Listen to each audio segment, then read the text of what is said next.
If and when. Let me tell you what I intend to do on the first day in office.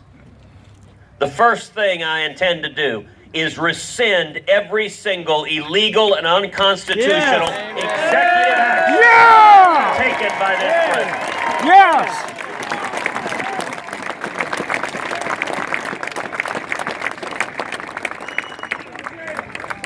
You know, President Obama is fond of saying he's got a phone and he's got a pen.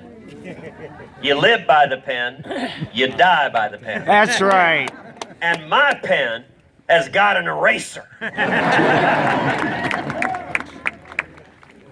But sadly, the corruption has not been limited just to the White House. It is extended across every branch and agency of the federal government. That's right. The second thing I intend to do on the first day in office is direct the United States Department of Justice to open an investigation into Planned Parenthood and these horrible videos.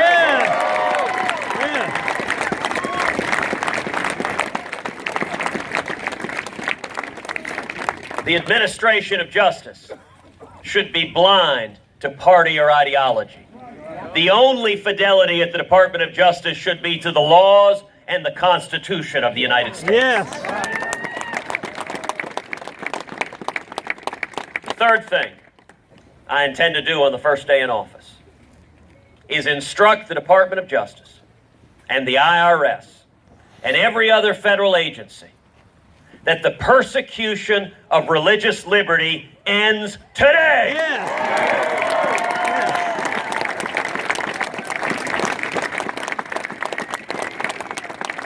That means that every serviceman and woman has the right to seek out and worship God Almighty with all of our hearts, minds, and souls, and their superior officer has nothing to say about it. Yes.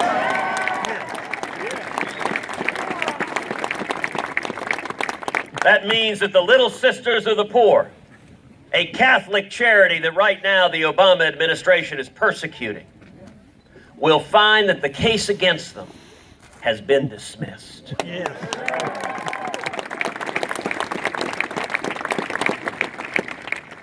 The fourth thing I intend to do on the first day in office is rip to shreds this catastrophic Iranian nuclear deal. Yeah.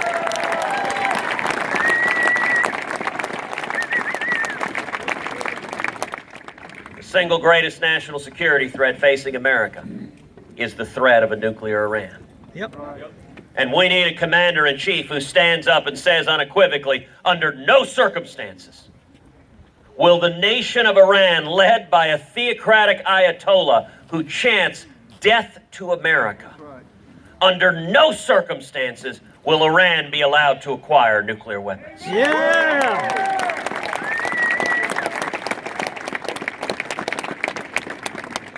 And the fifth thing I intend to do on the first day in office is begin the process of moving the American embassy in Israel to Jerusalem, the once and eternal capital of Israel.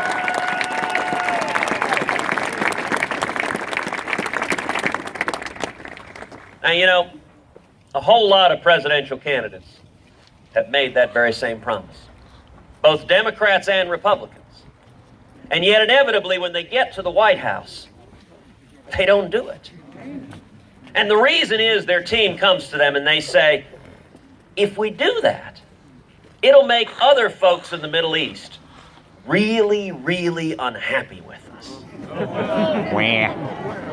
Well, if you hadn't noticed, they're already pretty unhappy with us. And the single biggest difference between me and the other very, very fine men and women standing on that debate stage is that with me, when I tell you I'm going to do something, I'm going to do exactly what I said.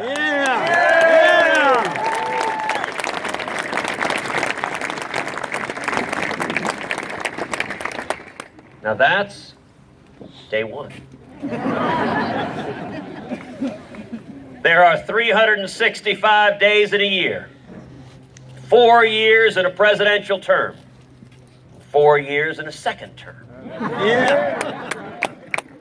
By the end of 8 years, There are going to be a whole lot of newspaper editors and reporters and journalists that have checked themselves into therapy.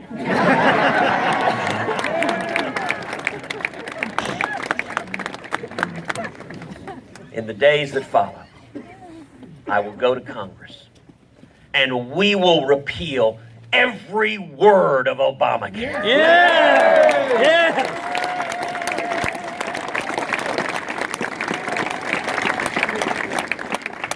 We're going